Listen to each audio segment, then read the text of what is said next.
मातरम बच्चों, आप सभी का स्वागत है प्रेप कर एकेडमी पर। आशा करते हैं आप लोग जहां भी होंगे, जैसे भी होंगे, स्वस्थ और अच्छे होंगे। मैं अजय सिंह आप सभी लोगों के लिए फिजिक्स की क्लास लेकर आया हुआ हूं। खासतौर पर फिजिक्स की क्लास, आज हमारा पहला दिन है तो कक्षा 10 के विद्यार्थियों के लिए क्लास है। फिजिक्स जो कि साइंस का एक बहुत ही बहुमूल्य पार्ट है, जो आप लोगों को बोर्ड में लगभग 25 मार्क दिलाता है। 25 मार्क बहुत होते हैं 70 नंबर के रिटन पेपर में। तो मैं फिजिक्स की क्लास लेकर आया हूँ और थोड़ा फिजिक्स के विषय में चर्चा करता हूँ। उसके बाद सिलेबस पर ना जाते हुए हम डायरेक्ट टॉपिक पर चलते हैं, क्योंकि टाइम बहुत कम है। तो हम सबसे पहले फिजिक्स के विषय में थोड़ी सी जानकारी देना चाहेंगे आपको।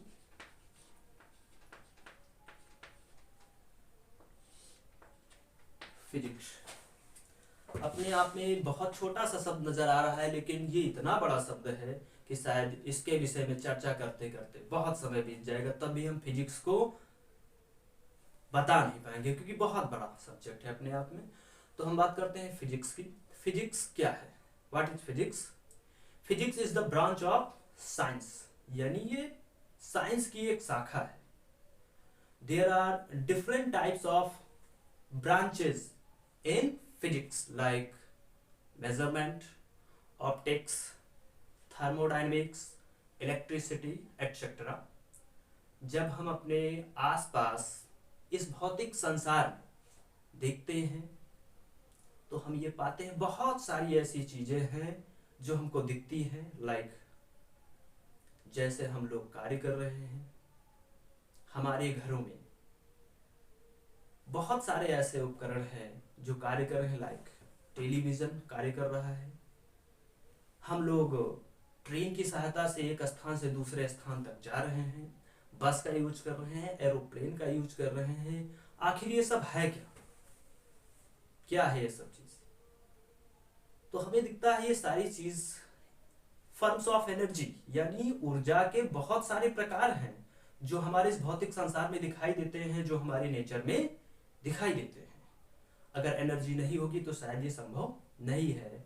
इन this lecture we study about that energy which see in the nature. तो हम चर्चा करेंगे नेचर में दिखने वाली इस एनर्जी के विषय में। ये एनर्जी होती क्या है, इन एनर्जियों से क्या लाभ होते हैं, ये एनर्जी आई कहां से है, और इस एनर्जी के पास क्या ऐसा है जो इस भौतिक संसार को लेकर चल रही है। तो हम चर्चा करेंगे नेचर की एनर्जी पर।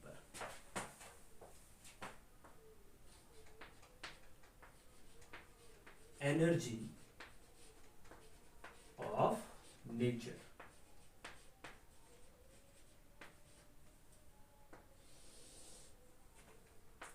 यानी इस प्रकृति में विद्यमान ऊर्जा, जिसके बहुत सारे फॉर्म्स हैं। और हमको कक्षा 10 में 2 फॉर्म्स के विषय में पढ़ना है। पहला ऑप्टिक्स के विषय में, जो कि इसी एनर्जी का एक टाइप है। दूसरा इलेक्ट्रिसिटी के विषय में। सबसे पहले हम नेचर के विषय में पढ़ेंगे। नेचर होता क्या है? एनर्जी ऑफ नेचर, यानी जो नेचर के पास एनर्जी है वो कैसी है और किन फॉर्मों में डिवाइड हुई है। तो हम पढ़ेंगे एनर्जी ऑफ नेचर। नेचर के एनर्जी के रूप में 2 बच्चे हैं, यानी इसके 2 सन हम कह सकते हैं। पहला है मैटर, मैटर यानी पदार्थ, और जो दूसरा फॉर्म्स है इसका वो है रेडिएशन।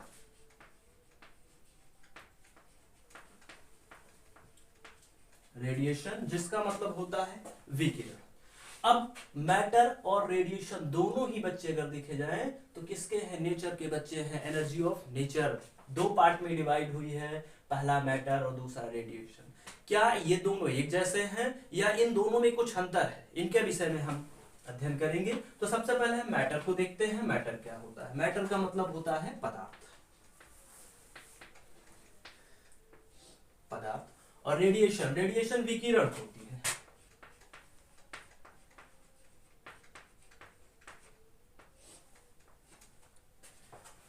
अब मैटर के पास कौन कौन सी प्रॉपर्टीज होती है, इसके विषय में हम पढ़ेंगे। मैटर के पास सबसे पहली प्रॉपर्टी, पदार्थ के पास उसका मास होता है, यानी द्रव्यमान होता है। तो मैटर के पास जो पहली एनर्जी है वो है उसका मास, यानी द्रव्यमान होता है। मैटर के पास एनर्जी होती है।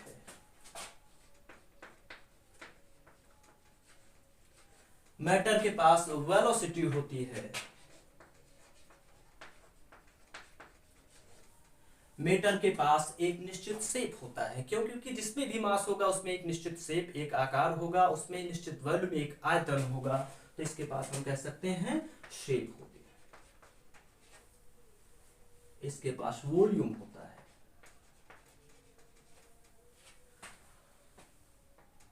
और मास किसी भी अवस्था में एक स्थान से दूसरे स्थान तक जा सकती है। उदाहरण ले, अगर हम एक छोटी सी गोली की बात करते हैं, बंदूक से निकली हुई गोली के पास क्या होता है? बंदूक से निकली हुई गोली एक मैटर होती है, उसके पास मास होता है, उसके पास अपनी एनर्जी होती है, उसके पास वेलोसिटी होती है, उसका एक निश्चित शेप होता है और उसका एक निश्चित वॉल्यूम होता है, और वो किसी भी टारगेट को हिट कर सकती है।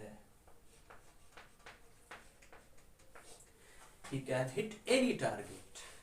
और अब आ जाते हैं हम रेडिएशन के पास। क्या रेडिएशन के पास भी ऐसी प्रॉपर्टीज होती हैं? और होती हैं तो कैसे होती हैं? अगर एक जैसी प्रॉपर्टी है तो क्यों इनको दो भागों में डिवाइड कर दिया गया है? तो सबसे पहले आ जाते हैं रेडिएशन के पास। अच्छा, रेडिएशन होती क्या है? हमारे दिमाग में क्वेश्चन आता है, सर रेडिएशन क्या होती है? क्या रेडिएशन हम लोग अपने दैनिक जीवन में इसके एग्जाम्पल देख पाते हैं? तो बिल्कुल देख पाते हैं। हम लोग देखे होंगे जब सनलाइट आती है, सनलाइट हमारे ऊपर पड़ती है तो हमको हीट महसूस होती है, ये है रेडिएशन।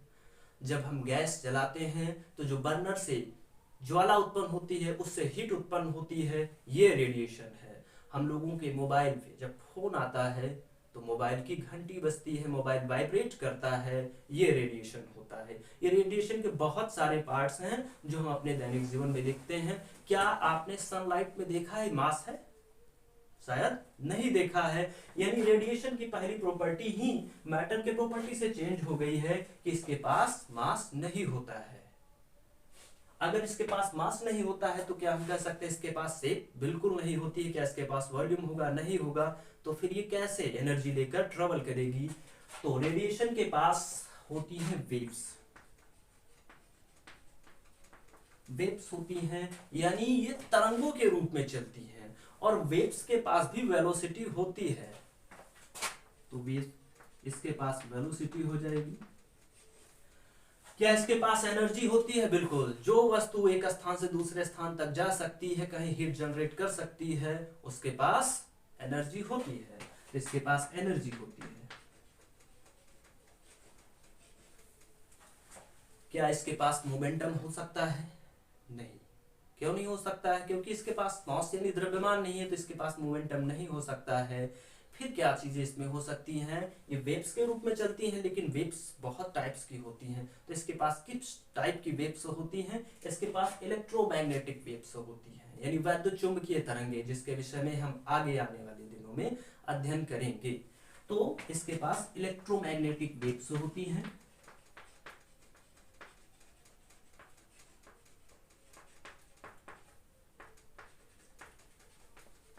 यानी वैद्युत चुंबकीय तरंगे होती हैं। बात ये आती है, क्या ये भी मैटर की तरह किसी भी टारगेट को हिट कर सकती है? तो बिल्कुल हिट कर सकती है। हम लोगों ने देखा है, कभी कभी अस्पताल में गए होंगे तो एक्सरे मशीन को जरूर देखा होगा सभी लोगों ने, और कुछ लोगों ने एक्सरे कराया भी होगा। तो एक्सरे मशीन एक्चुअली होती क्या है? वो भी इलेक्ट्रोमैग्नेटिक वेव्स का एक फॉर्म्स होती है, एक्स रेस, यानी एक्स किरणें। और एक्स किरणें क्या करती हैं? क्या उनके पास मास होता है? नहीं होता है, लेकिन वो हमारे शरीर में प्रवेश करती हैं और अंदर के हड्डियों की फोटोज इमेज को बाहर लेकर आती हैं। इसका मतलब वो किसी भी टारगेट को हिट कर सकती हैं। तो हम कह सकते हैं कि रेडिएशन भी किसी भी टारगेट को हिट कर सकती है।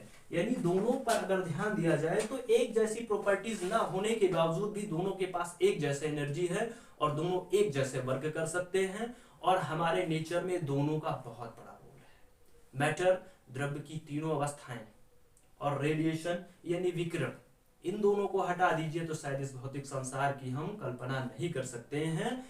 अब ये बात होगी मैटर और रेडिएशन की। अब इसके बाद हम बारी बारी से पढ़ेंगे। तो सबसे पहले आ जाते हैं मैटर क्या होता है। मैटर यानी पदार्थ, जिस भी वस्तु में कुछ ना कुछ भार होता है और जो वस्तु कुछ ना कुछ स्थान घेरती है, उसको हम मैटर कह सकते हैं।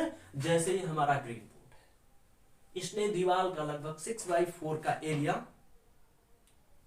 ग्रहण किया हुआ है, तो ये भी एक मैटर का फॉर्म है।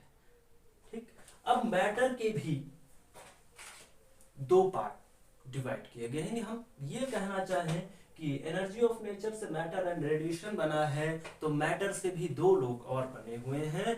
ये है पहला, जिसके विषय में हम थोड़ा सा पढ़ चुके हैं, यानी मास। और दूसरा जो इसका टाइप है वो है चार्ज। ठीक है, चार्ज यानी आवेश, जो कि बेसिक प्रॉपर्टी है हमारे इस चैप्टर की,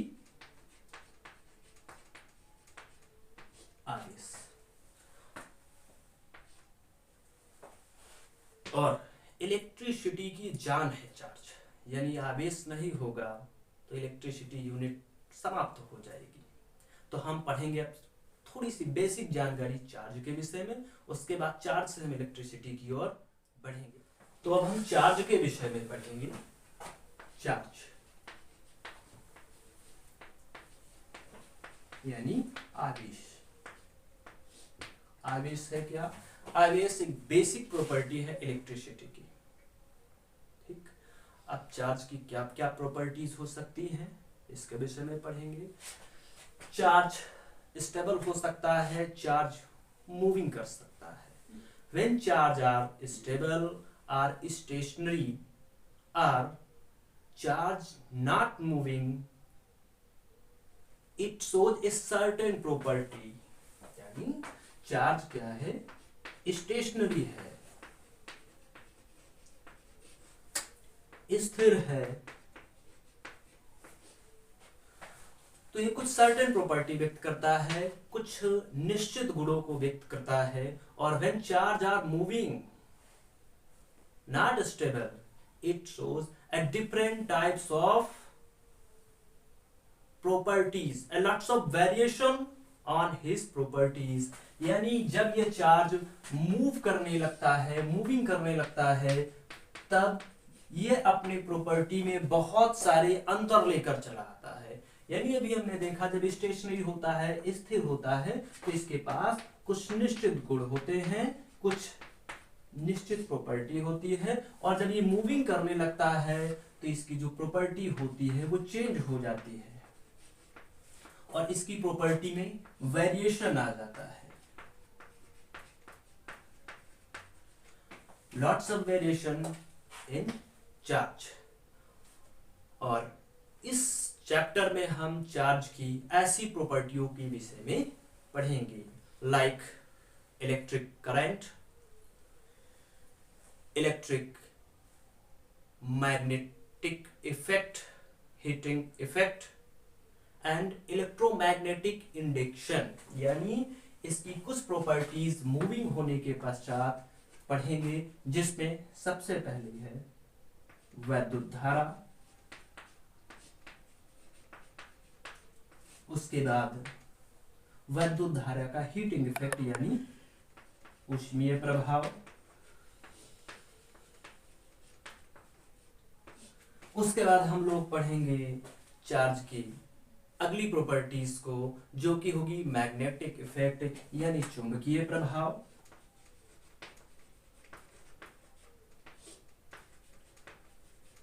और लास्ट में हम लोग इसी यूनिट में पढ़ेंगे आगे चल के इलेक्ट्रोमैग्नेटिक इंडक्शन यानी वैद्युत चुंबकीय प्रभाव या वैद्युत चुंबकीय प्रेरण का प्रभाव।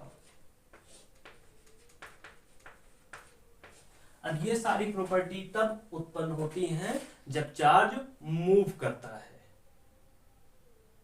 और जब चार्ज स्टेशनरी रहता है तब निश्चित प्रॉपर्टी व्यक्त करता है। यानी ना तो इलेक्ट्रिक करंट बना पाएगा, ना ही वो हीटिंग इफेक्ट की प्रॉपर्टी शो करेगा, ना ही मैग्नेटिक इफेक्ट की प्रॉपर्टी शो करेगा, और ना ही इलेक्ट्रोमैग्नेटिक इंडक्शन की प्रॉपर्टी शो करेगा। तो ये लॉट्स ऑफ वेरिएशन को हम अपने दैनिक जीवन में भी देखेंगे।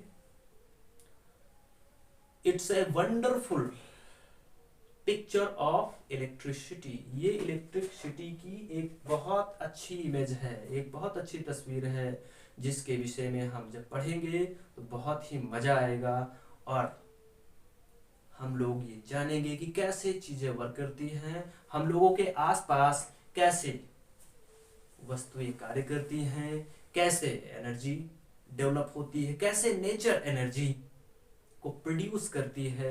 ये सारी चीजें हम इलेक्ट्रिसिटी के थ्रू पढ़ेंगे। तो हम अब पढ़ेंगे इलेक्ट्रिसिटी के विषय में, जो इस एनर्जी से जनरेट होती है। तो पढ़ेंगे हम लोग इलेक्ट्रिसिटी।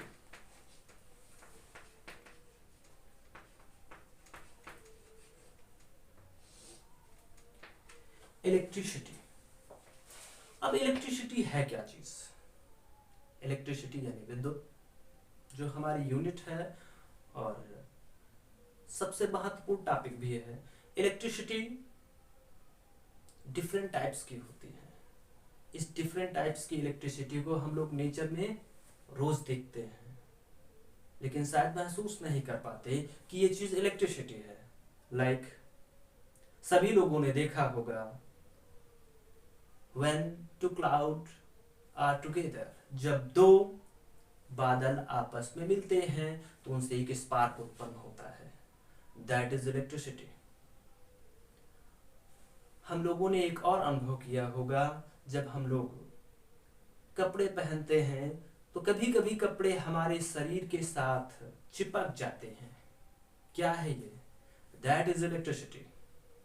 हम कभी कभी अपने कपड़ों को जब उतारते हैं तो उसमें से कुछ ध्वनि आती है, चट चट की जैसे ध्वनि आती है। क्या है ये? That is electricity. हमने अभी इस चाक से इस ग्रीन बोर्ड पर बहुत सारे लेटर लिखे हैं, सेंटेंसेस लिखे हैं, और इस चार्ज के पार्टिकल, इस चाक के पार्टिकल इस ग्रीन बोर्ड पर चिपके हुए हैं। That is electricity. हम लोगों ने अनुभव किया होगा कि जब नट के ऊपर बोल्ट लगाया जाता है और उसे टाइट किया जाता है, उसके बाद वो गिरता क्यों नहीं है? That is electricity. हमारे दैनिक जीवन में ऐसे बहुत सारे एग्जाम्पल इलेक्ट्रिसिटी के मिलते हैं। हम लोगों के फैन छत से लटके हुए हैं, वो किसके कारण रुके हुए हैं? That is electricity. इलेक्ट्रिसिटी यानी जहां पर विद्युत होगा। अब विद्युत जनरेट कैसे होता है, इसके लिए हमको पढ़ना होगा चार्ज को विद्युत रूप से। तो चलिए हम चार्ज का पोस्टमार्टम करते हैं। चलिए अब हम लोग चार्ज के विषय में पढ़ते हैं। चार्ज यानी आवेश। तो बात ये आती है, चार्ज हम उत्पन्न कैसे करते हैं? मंत्र मारेंगे चार्ज उत्पन्न करने के लिए? शायद मंत्र से तो चार्ज उत्पन्न नहीं होगा, लेकिन कुछ लोग मंत्र से भी चार्ज उत्पन्न कर सकते हैं, जान रहे हो आप लोग। और वो मंत्र से जब चार्ज उत्पन्न करेंगे तो एक का मंत्र का चार्ज उनका 100 रुपये से कम नहीं होगा। ठीक है, मजाक कर रहे हैं। चलिए हम लोग चार्ज की ओर आते हैं। चार्ज यानी आवेश होता क्या है, ठीक है, और चार्ज हम कैसे जनरेट करते हैं। देखिए, चार्ज जनरेट करने के लिए हमको मैटर की आवश्यकता पड़ेगी, यानी किसी ना किसी टाइप्स के पदार्थ की आवश्यकता पड़ेगी। क्यों? क्योंकि चार्ज है किसका बच्चा? चार्ज तो मैटर का ही बच्चा है, तो मैटर की आवश्यकता पड़ेगी। और जब हम मैटर को लेंगे तो करेंगे क्या? दोनों मैटर को ऐसे ले लेंगे, क्या चार्ज उत्पन्न हो जाएगा? शायद नहीं। हम लोगों ने दैनिक जीवन में बहुत सारे ऐसे अनुभव किए होंगे। एक बेसिक अनुभव जो लगभग रोजाना लाइफ में होता है हमारे, हम लोग अपने बाल को कंघी द्वारा सेट करते हैं, और लगातार कंघी द्वारा सेट करने से बाल और कंघी दोनों एक दूसरे के संपर्क में आते हैं और दोनों के बीच घर्षण होता है। उसके पश्चात क्या होता है? उसके पश्चात हम देखते हैं, अगर उसी कंघे को हम कागज के छोटे छोटे टुकड़ों के पास लेकर जाएं तो वो कागज के छोटे छोटे टुकड़ों को अपनी ओर आकर्षित कर लेता है, स्वयं में चिपका लेता है। ये क्या है? That is charge. यही आवेश है। अभी आवेश जनरेट कैसे हुआ है? जब बाल और कंघी दोनों संपर्क में आए थे, तब रब हुआ था, घर्षण हुआ था इनके बीच, जिसके कारण एक वस्तु पर पॉजिटिव चार्ज और दूसरे वस्तु पर नेगेटिव चार्ज उत्पन्न हुआ। इसका मतलब ये, चार्ज दो टाइप्स के हो सकते हैं। और कंघी ने जब कागज के संपर्क में आने पर कागज के छोटे छोटे टुकड़ों को अपनी ओर आकर्षित किया, इसका मतलब कंघी में चार्ज था। तो ये बेसिकली चार्ज जो हम जनरेट करते हैं। और अब यहीं से एक थ्योरी और भी कंप्लीट हो जाती है कि चार्ज उत्पन्न करने के लिए हमको पदार्थों को रब करना होगा, एक दूसरे से घर्षित करना होगा। अब चार्ज, ये अगर पहला मैटर है और ये दूसरा मैटर है, तो दोनों मैटर को हम क्या करेंगे, दोनों मैटर को हम घर्षित करेंगे, यानी एक दूसरे के संपर्क में लाएंगे और एक दूसरे से जब हम घर्षित करेंगे तो एक प्रॉपर्टी पर पॉजिटिव चार्ज आ जाएगा और दूसरी प्रॉपर्टी पर नेगेटिव चार्ज आ जाएगा। ऐसे ही हम लोग चार्ज जनरेट करते हैं और बहुत सारे ऐसे पदार्थ हैं जिनको आपस में एक दूसरे से रगड़ा जाए तो चार्ज उत्पन्न होता है। ठीक है, कुछ ऐसे ही पदार्थ के विषय में हम एग्जाम्पल लेते हैं, जैसे कांच। अगर हम कांच को प्लास्टिक से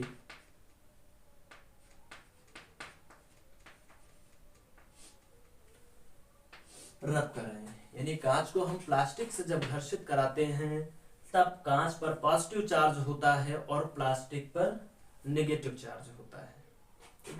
ठीक इसी प्रकार से यदि हम इसी कांच को कपड़े से रब करें, कपड़े से घर्षित करेंगे तब क्या होगा, तब भी कांच पर पॉजिटिव चार्ज होगा और कपड़े पर नेगेटिव चार्ज होगा, यानी ये दोनों अवस्था में पॉजिटिव चार्ज ले रहा है और प्लास्टिक और कपड़े दोनों ही नेगेटिव चार्ज जनरेट कर रहे हैं।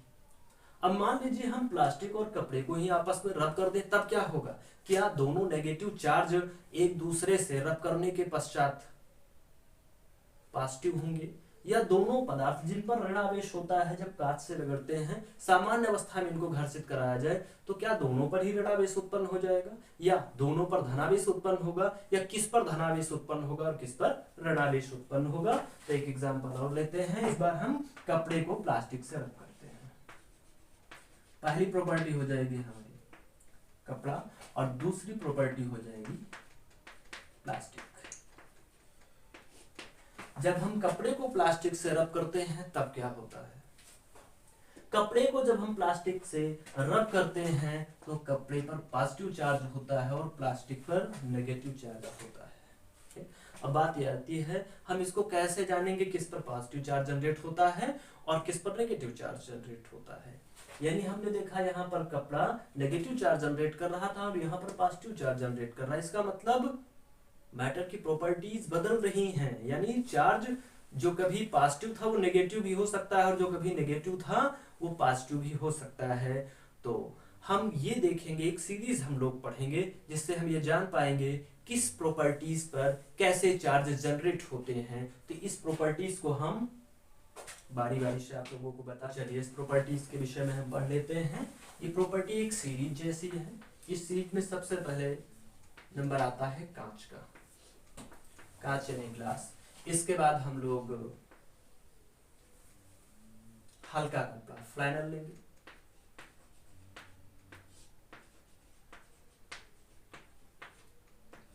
हल्के कपड़े के बाद फिर आ जाता है जो आजकल हम लोग खूब पहन रहे हैं, ऊनी कपड़े, वूल। इसके बाद इसी सीरीज में चौथा नंबर आ जाता है रेशमी कपड़ा।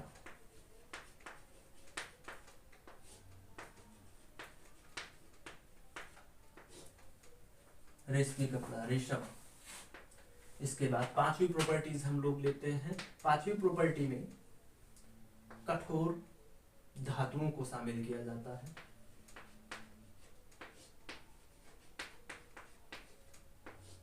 नंबर 6, इस सीरीज में अगला पदार्थ आ जाता है कठोर रबर।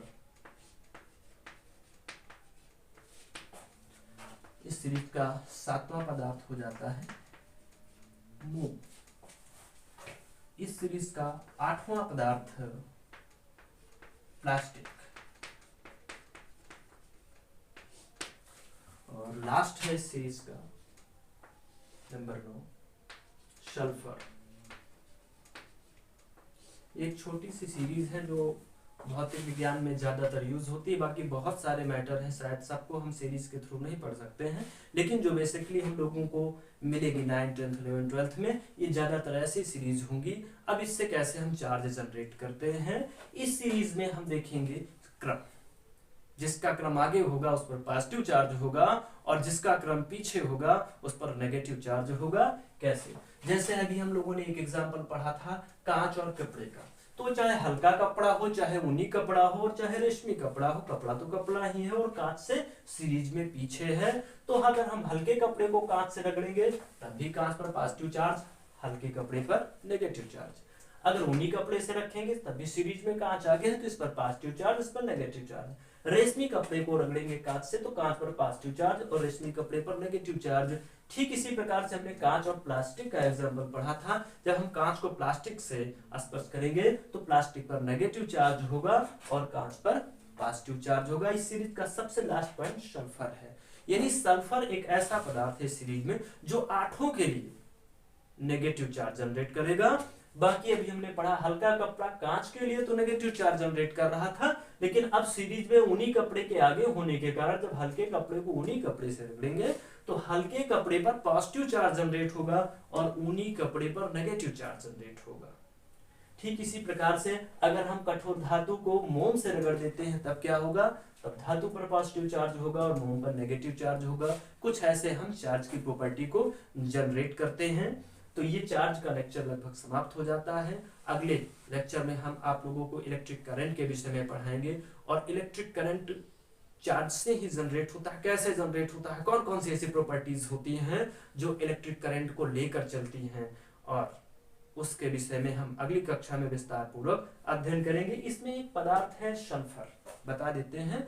सल्फर जिसे हिंदी में गंधक कहा जाता है, ये जल के अतिरिक्त एक ऐसा पदार्थ है जो द्रव्य की तीनों अवस्थाओं ठोस, द्रव और गैस में पाया जाता है। तो बेसिकली एक इंफॉर्मेशन क्वेश्चन है, बाकी ये बोर्ड में नहीं आना है। बस याद रखिए आप लोग कि सल्फर द्रव्य की तीनों अवस्थाओं में पाया जाने वाला एक और पदार्थ होता है जल के अतिरिक्त। बाकी आज का लेक्चर यहीं तक है। हमारी क्लास आज यहीं समाप्त होती है और अगली क्लास में हम लोग इलेक्ट्रिक करंट के विषय में पढ़ेंगे और आशा करते हैं आप लोगों को सेशन अच्छा लगा होगा।